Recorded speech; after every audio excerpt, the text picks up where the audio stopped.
गांव के चाउमीन। गांव में चाउमीन का चलन अभी अच्छे से नहीं आया था, लेकिन सुरेश शहर से चाउमीन बनाना सीख कर गाँव में ठेला लगाता है। अरे ये केचुआ है क्या भैया? कैसे खाया जाता है? अरे नहीं नहीं, ये चाउमीन है। चाउमीन शहर में खाया जाता है। कितने की दे रहे हो सुरेश? 10 रुपए की प्लेट भरकर। तभी वहां शहर से पढ़ा एक लड़का आता है। जरा एक प्लेट चाउमीन तो देना। सुरेश उसे चाउमीन देता है। उसे चाउमीन खाता देख गांव वाले भी उससे चाउमीन ले लेते हैं और खाने लगते हैं। अरे वाह सुरेश भैया, कमाल की बनाए हो। 2 प्लेट मेरे बच्चों के लिए भी पैक कर दो। बस फिर क्या था, सुरेश का ठेला लगता है और चाउमीन खरीदने वालों की लाइन लग जाती है। तभी वहां से गांव का साहूकार होकर गुजरता है। और ये क्या भीड़ लगी है? लगता है झगड़ा हो गया है गांव में। चलूं मैं अभी तो मजे ले लूं। अरे कहाँ है, इतनी भीड़ लगी है यहाँ? लड़ाई हो गई है क्या? अरे साहूकार साहब, ना ना ना, कोई लड़ाई ना हुई है। ये तो सुरेश की दुकान है चाउमीन की। हम लोग चाउमीन खाने आए हैं, आप भी खाइए ना। साहूकार चाउमीन खाता है और सुरेश की तरफ देखता है, जो सारे दिन के पैसे गिन रहा होता है। अरे सुरेश, क्या लागत है इस काम की? अरे साहूकार जी, आप अब आए तो ये पूरे 10,000 रुपए ले जाइए, जो पिछले साल शहर जाने से पहले आपसे लिए थे ना। लागत तो क्या कहे, जो आपने दिया था उसी में सीखा भी है और दुकान भी खोल ली। अरे पैसे इतने जल्दी क्या जरूरत थी? कैसे जरूरत नहीं थी साहूकार जी, इतना मोटा ब्याज कहाँ से भरते। साहूकार को अब सुरेश की दुकान को हड़पने की लालच आ जाती है। नाना करते ये सारे दिन में 500 रुपए कमा ही लेता है। अरे गांव में ये ऐसे ही कमाता रहा तो कहीं ब्याज का काम ना शुरू कर दे। अरे भैया, कोई ना कोई जुगाड़ तो करना पड़ेगा। अब साहूकार घर आ जाता है और अपनी बीवी को सारी बात बताता है। हाँ जी, ये तो मैंने भी सुना है कि सुरेश के हाथ की चाउमीन नहीं खाई तो कुछ नहीं खाया। अरे हाँ हाँ, सही ही कहते हैं। मैं भी खा कर ही आ रहा हूँ।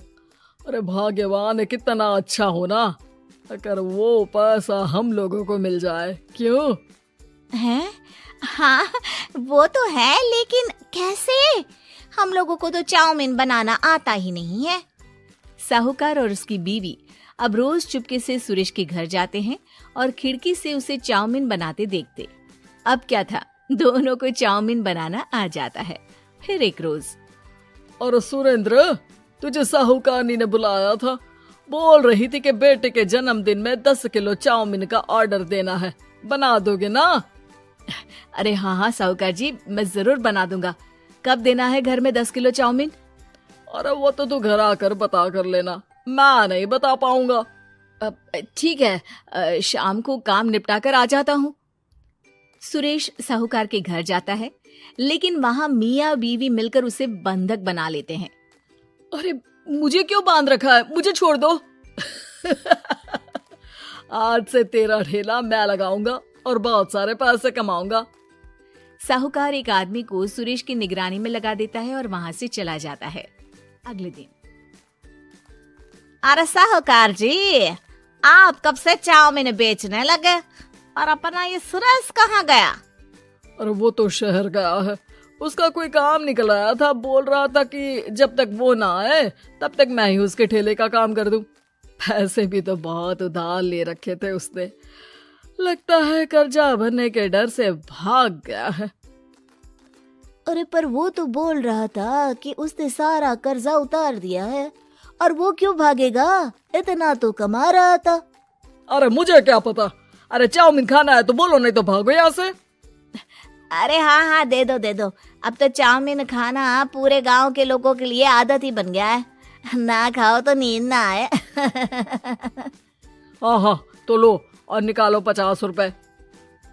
50 रुपए क्यों? सुरेंद्र तो 10 रुपए में देता था।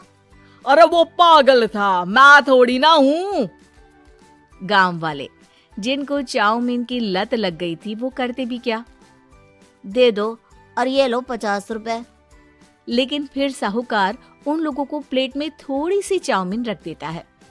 अरे ये क्या, पैसे 5 गुना ज्यादा और चाउमीन बस इतनी सी। अरे साहूकार साहब, भगवान से तो डरो। बस फिर क्या था, साहूकार की मन मर्जी चलने लग जाती है और गांव वाले करते भी क्या।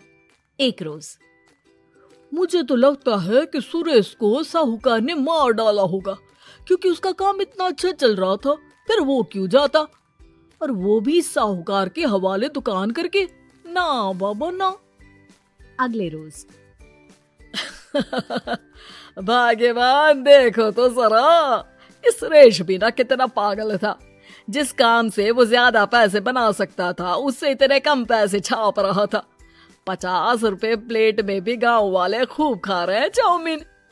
हाँ जी, और जितने में वो लोगों को 10 प्लेट खिलाता था भर भर कर हम लोग उतने में 20 प्लेट बना रहे हैं। क्यों जी? वहीं सुरेश रोज भगवान से मांगता कि बस एक बार वो किसी तरह वहां से निकलने में कामयाब हो जाए, लेकिन उसकी हर कोशिश नाकामयाब होती।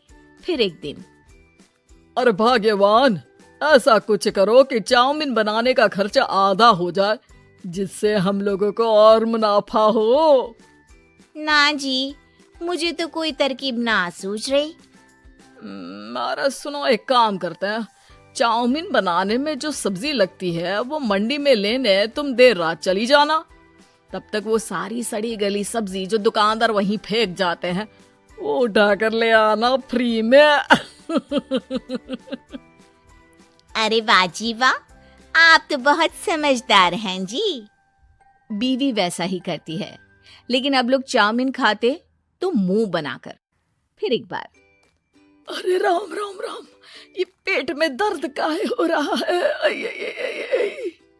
हाय रे हाय, मेरा भी पेट दर्द के मारे फटा जा रहा है। सभी को शक हो जाता है कि उन लोगों को चाउमीन खाने से ही ये बीमारी हो गई है। वहीं दूसरी तरफ जो आदमी सुरेश की निगरानी कर रहा था, वो सो रहा होता है और मौका देखकर सुरेश वहां से भाग जाता है। सुरेश गांव वालों के पास जाकर उन्हें सब कुछ बता देता है। बस अब क्या था, साहूकार के घर पुलिस पहुंच जाती है। चलो, तुमने गांव के लोगों को खराब सब्जी वाली चाउमीन खिलाकर बीमार किया और सुरेश को बंधक बनाया। तुम्हें इसीलिए हम गिरफ्तार कर रहे हैं। साहूकार को पुलिस ले जाती है और फिर अगले दिन से सुरेश का ठेला गांव के बाजार में लग जाता है, जहां अब पहले से ज्यादा भीड़ होती है।